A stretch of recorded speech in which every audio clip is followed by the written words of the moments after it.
Hi YouTube, it's me Nisha aka Sistah, and I'm coming at you all today to say Happy Mother's Day. It's the evening time, so I don't know when I'll be able to upload this. Hopefully YouTube will cooperate and I'll be able to upload it immediately so you all will get it before midnight. I doubt it, but I hope everyone had a wonderful Mother's Day today. Let's see. Today, I was supposed to have gone to weigh in this morning at Weight Watchers. Unfortunately, I couldn't because I had been up all night long with my daughter. Uh, I don't know what was the problem.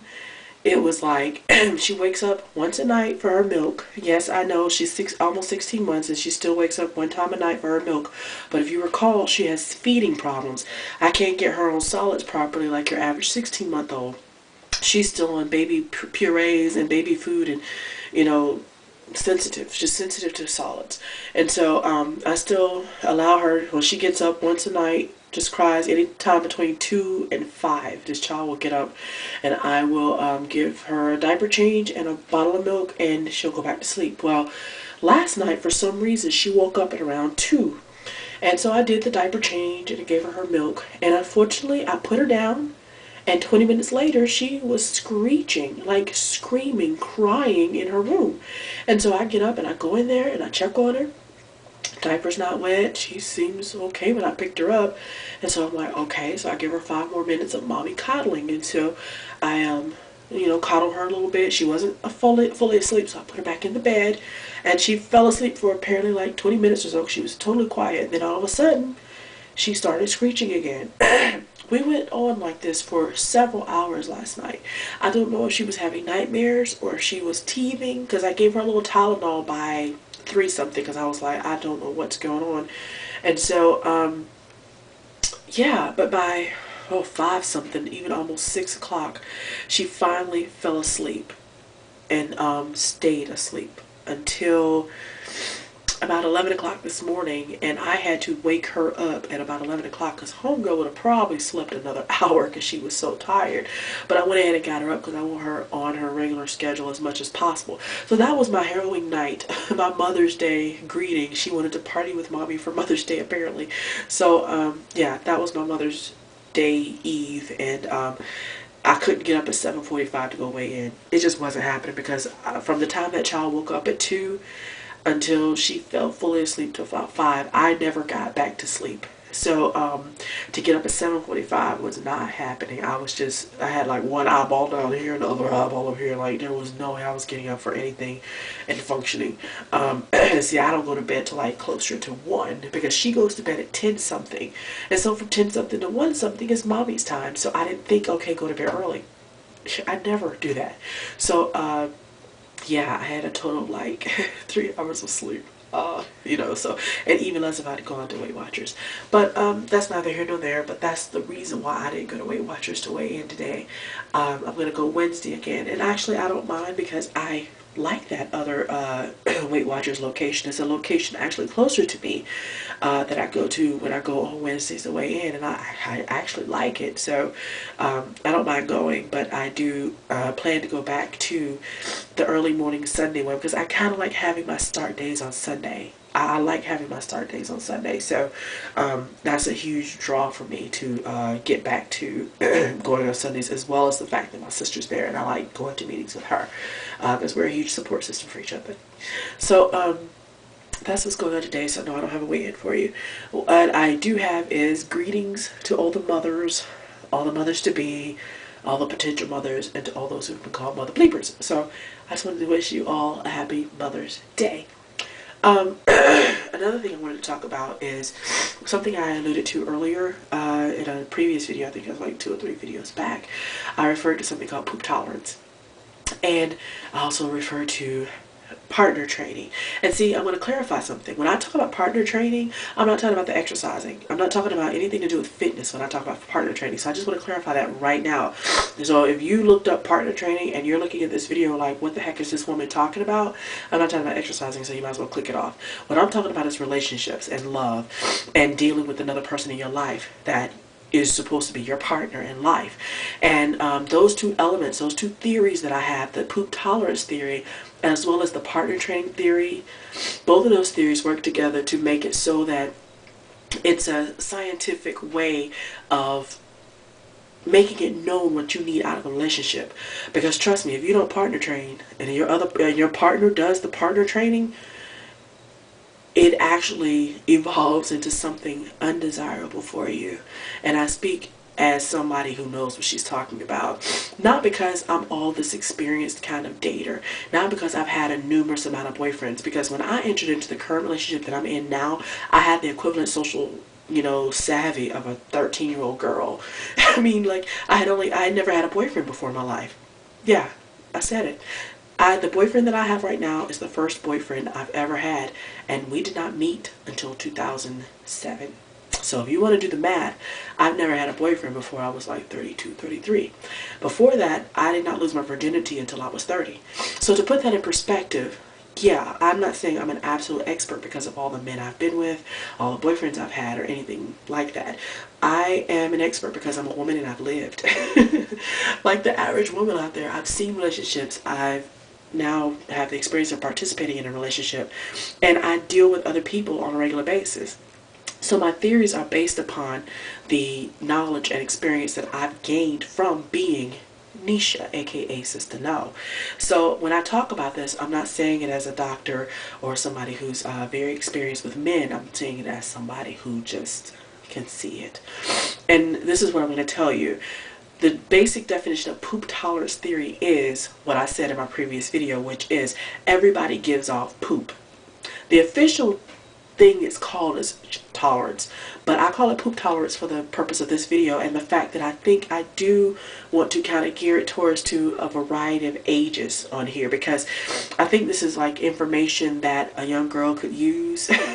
A girl who's like 13 could use for her own purposes, is if her mommy or guardian can like kind of explain it to her to suit her personality, as well as a woman in her 60s or 70s about to get back into the dating world, or just in any kind of relationship. It's never too late or too early to apply the concept of poop tolerance theory and partner training, because seriously, as women, and I'm speaking as a woman because I am a woman, and I'm speaking as a woman who dates men because that's what I know, I think it can be applied to all across the board, because a lot of times in relationships, I'd say from what I've seen, whether it's gay, straight, or other, bisexual, whatever, in every relationship there's a male and a female aura about the relationship. There's always an opposite attraction, an opposite there. Regardless as to the gender of the person, the sexual orientation, it does not matter. There's always that concept of male, female, positive, negative, the polar opposite, not positive as in positive and negative as in negative. No, I mean like a give and take in every relationship. And if you don't communicate on whichever side you belong on or are a part of, or even if you switch sides occasionally, if you don't let your partner know what poop you can tolerate, basically, it's going to get bad. He or she is going to turn into what I call a knuckle-dragging neanderthal. And it's it's a scary concept, not that I'm trying to scare anyone, and I'm not trying to turn everybody into bitches. I'm not trying to turn people into something that they're not, because you know yourself, and if you don't know yourself well enough to know how to apply these theories, then you shouldn't be trying to get into a relationship. That's the point of getting to know yourself, so that when you do find someone that you want to be in a relationship with, you feel comfortable with saying, birthdays are important to me. I expect birthdays to be important to you, especially mine. If you don't have the confidence in yourself to tell your partner that, if you're afraid of rocking the boat so much that you tell him that and he says, oh, and you're like, oh, you're done. You're done, because he knows, he's trained you. That was his training point. Your training point was to say, birthdays are important to me. I expect this, that, and the other, through actions or words, however you want to show what you expect in a relationship. That's you giving off your poop, okay? So he can take it or he can leave it. And if he chooses to leave it, or if he chooses to ignore you, or if he chooses to poo-poo you, you got your answer. Do you want to keep trying? Now, here's the thing about poop tolerance and partner training. It's hard work. Sometimes in the efforts to make sure that you get it right, and in the efforts to let them know how important it is to you, you're going to come across as crazy. They may call you strange names. They may look at you like you're crazy. But get this. The right person that you want to be in a relationship with will accept it and act upon it. If this person is not the right person for you, they will poo-poo you, they will decide that you are not worth it, and they will go away. And let me tell you something. To avoid getting that knuckle-dragging Neanderthal, be glad. Wave them away. Let them go. Because you don't want that knuckle-dragging Neanderthal in your life. Because a lot of times, it's an evolution. That knuckle-dragging Neanderthal does not happen overnight. It happens 3, 4, 5, 6 years down the road, where you have 1, 2, 3, 4 kids and maybe even a ring on your finger. And then the knuckle-dragging Neanderthal comes out, and then you think back to the times when you could have said something and you chose to say, okay, no, I'm done. No, I'm not going to say anything. And it's true, you need to pick your battles. That's a very important point to my theories. Picking your battles is important. Yeah, the toilet seat's annoying when it's up for me. This is a personal thing. This is a personal example. The toilet seat's important even though, you know, we have separate bathrooms and there's a reason for that. I always have had 2 bathrooms whenever I live with someone because I cannot imagine sharing a bathroom with someone because I grew up with 3 sisters and 2 parents in one house with 1 bathroom. Need I say more? So, yeah, so if your man leaves up the toilet seat, and that is one of my pet peeves because of how I grew up. So, to me, that's a big battle. It's a big battle. We'll have a problem if you leave the toilet seat up. So I'd make an issue out of it. But perhaps he leaves the chips out on the counter. That's not a big issue for me. I'll take it, roll it up, put it in the fridge, keep it moving. I picked my battle. I picked the battle and say, okay, you left the toilet seat up, we're having a problem. But when it comes to the chips, and I've said them over and over again, put the chips up, put your stuff away, put your stuff away. I let the chips go because I picked my battle. And no, it's not that scientific. You don't have a tit for a tat or whatever. It's all about your poop tolerance. What can you take? What are you okay with in 5 years when this man has gotten on your nerves? You're having a bad day. The kids are wanting this. You needing that. And it's all bad. What is important to you at that moment? The fact that he left the chips out, are you going to be ready to kill him? Or do you think he'll be like, oh, okay, here we go again. Yeah, but you know what? He changed the kids, put the kids in bed. You know, he even cooked dinner. It's a give and take. Poop tolerance theory, partner training. I have another video coming up where I talk about another issue with these 2 theories because I think it's very important that I put this out there because I've been thinking about it for a while. I've talked to myself many a times about this. Yeah, I talk to myself. People, don't judge me. I don't answer most of the time. Yeah, but it's something that I think that a lot of women already know.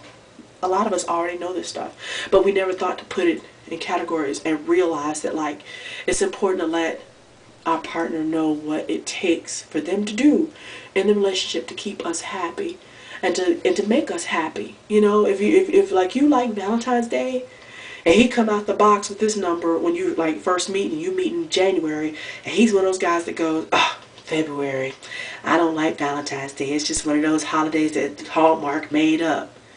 And you get in your brain, ding! But I like Valentine's Day. I want the flowers. I want dinner. I want the balloons.